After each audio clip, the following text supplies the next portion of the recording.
శ్రీగురుభ్యో నమః. శ్రీ మహాగణాధిపతయే నమః. శ్రీ సరస్వతి నమః. భక్తులారా, వాల్మీకి మహర్షి రచించిన శ్రీమద్ రామాయణం యథాతథంగా చెప్పుకున్నాం. ఇందులో భాగంగా నిన్నటి వరకు బాల, అయోధ్య, అరణ్య, కిష్కింద, సుందరకాండలు పూర్తి చేసాం. యుద్ధకాండలోని 116వ సర్గ వరకు చెప్పుకున్నాం. ఈ రోజున 117వ సర్గం చెప్పుకుందాం. చెప్పుకునే ముందు వాల్మీకి మహర్షిని ప్రార్థన చేసుకుందాం. కూజంతం రామ రామేతి మధురం మధురాక్షరం ఆరుహ్య కవితా శాఖాం వందే వాల్మీకి కోకిలం. సమర్థ సద్గురు సాయినాథ్ మహారాజ్ కీ జై. కార్య సాధనాలు అన్నీ బాగా తెలిసిన హనుమంతుల వారు అప్పుడు రాముణ్ణి చూసి అమ్మ దగ్గరికి వెళ్ళి వచ్చాడు. హనుమంతుడు రాముడి సందేశం తీసుకొని వెళ్ళి వచ్చాడు. రాముడు ఇట్టా కుశలమని చెప్పమన్నాడమ్మా, రావణాసురుణ్ణి తానే చంపానని నీతోటి చెప్పమన్నాడు, నీ దగ్గర నుంచి సందేశం తీసుకొని రమ్మను అని చెప్పాడు అని దేవితోటి చెప్పాడు. రాముడి యొక్క దూతగా వెళ్ళాడు సీతమ్మ దగ్గరికి. నాకు బదిలేదన్నా చెప్పి పంపించమన్నా అంటే ఆ వైదేహింది, నా పెనిమిటిని నేను చూడాలని అనుకుంటున్నాను, ఇదే కోరిక నాకు. కార్య సాధన ఉపాయాలన్నీ బాగా తెలుసు హనుమంతుడికి. అందుకోసమని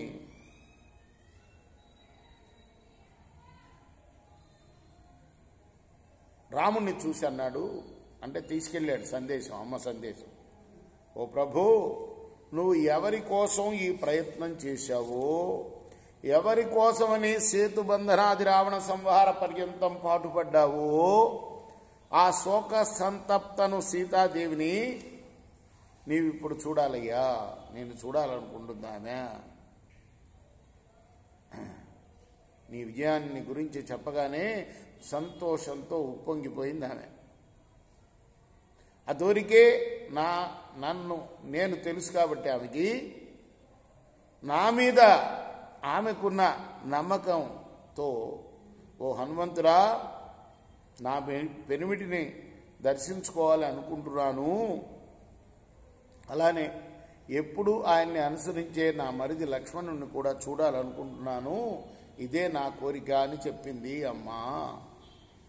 ఆ మాటలు వినటంతో పరమ ధార్మికుడైన రాముడు ఒకసారి ఆలోచించాడు. ఆయన కళ్ళల్లో ఒక్కసారిగా కన్నీళ్లు కమ్ముకున్నాయి. పెద్ద పెద్ద వేడి నిట్టూర్పులు విడిచాడు. నేల వంక చూస్తూ విభీషణుడితో అన్నాడు, ఓ మిత్రుడా, సీతను అభ్యంగన స్నానం చేయించి దివ్యమైన అంగరాగాలు పూయించి అలానే దివ్యాభరణాలు అలంకరింపజేసి నువ్వు ఇక్కడికి తీసుకురావాలి ఆలస్యం చేయకుండా. వెంటనే విభీషణుడు అంతఃపురంలో ఉన్న రాక్షస స్త్రీల చేత ఈ వార్తను సీతాదేవికి చెప్పించాడు.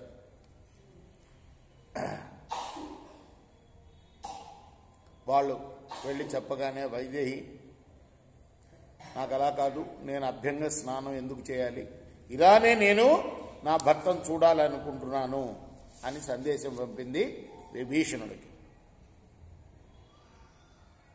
అప్పుడు విభీషణుడు ఏమన్నాడంటే, అమ్మా, ఆయన మనందరికీ రాజు, నీకు రాజు, నాకు కూడా రాజే, ఈ ప్రపంచానికి భూమికి అంతటి పరిపాలించేవాడు, కాబట్టి ఆయన చెప్పినట్టు చేయాల్సిందే మనం అని ఆయన మళ్ళీ చెప్పాడు. అలాగైనా బాగుంది అని చెప్పింది. అప్పుడు రాక్షస యువతులందరూ కూడాను ఆమెకు అభ్యంగన స్నానం చేయించి ఆమెకి మైపూతలు కూడా పూసి, అంటే సువర్ణ వాసనలు, ఏవి సుగంధ ద్రవ్యాలని కూడా అలిమి, తర్వాత ఆభరణాలు అలంకరింపజేసి మంచి వస్త్రాన్ని ధరింపజేసి తయారు చేశారు ఆమెని. తర్వాత ఆమె శిబిక ఎక్కింది. విభీషణుడు ముందు నడుస్తూ వెళ్ళాడు. అతని వెనుక రాక్షస భటుల రక్షణతో సీత ఎక్కిన శిబిరాన్ని మోసుకొని వెళ్ళారు. రాముడికి తెలిసింది ఈ విషయం. అమ్మ వస్తున్న సంగతి అతను ఆలోచిస్తున్నాడు. అప్పుడు విభీషణుడు వచ్చి నమస్కారం చేసి సీతాదేవిని తీసుకొచ్చినట్టుగా విన్నవించుకున్నాడు. అలా చెప్పగానే రాముడు పరమానంద భరితుడయ్యాడు. వెంటనే దీనంగా మారిపోయాడు. ఆయన రోషం వచ్చింది, కోపం వచ్చింది. ఆయన ముఖాన సంతోష చిహ్నాలన్నీ మాయమైపోయినాయి. విభీషణుని చూసి, రాక్షసరాజా నువ్వు మంచివాడివి, ఆమెను నా దగ్గరికి తీసుకురా వెంటనే, ఆమె ఎప్పుడూ నేను జయించాలని కోరుకుంటూ ఉంటుంది. రాముడు చెప్పింది విన్నాడు. వెంటనే అక్కడి నుంచి అందరినీ వెళ్ళకొట్టి ఏర్పాటు చేశాడు. కంచుకాలు శిరోవేష్టాలు ధరించిన రాక్షస రాజభటులు బెత్తాలు జడిపిస్తూ అక్కడ ఉన్న వారిని అందరినీ కూడా అవతలకు వెళ్ళకొడుతూ అన్ని వైపులా తిరగటం మొదలుపెట్టాడు. అట్లా తరమివేస్తూ ఉంటే అప్పుడు అక్కడ ఉన్న భల్లూక వీరులు, వానర యోధులు, రాక్షస యోధులు గుంపులు గుంపులుగా పరుగెత్తిన మహాధ్వని సముద్ర ఘోషలాగా అక్కడ వినిపించింది. ఆ మహాసంభ్రమాన్ని రాముడు చూశాడు. జాలేసింది ఆయనకి. అందరినీ తరిమివేయటం సహించలేకపోయాడు. కోపం వచ్చింది.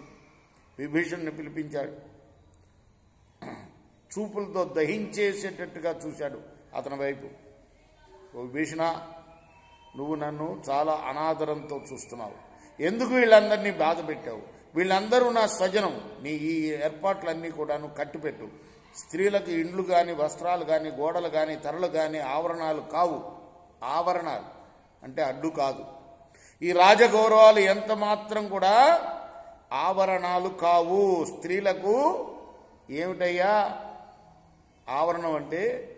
ఆమె సచ్చరిత్రే ఆమెకి ఆవరణం.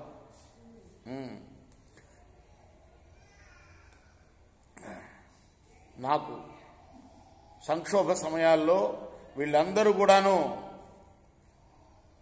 నాకు తోడుగా ఉన్నారు.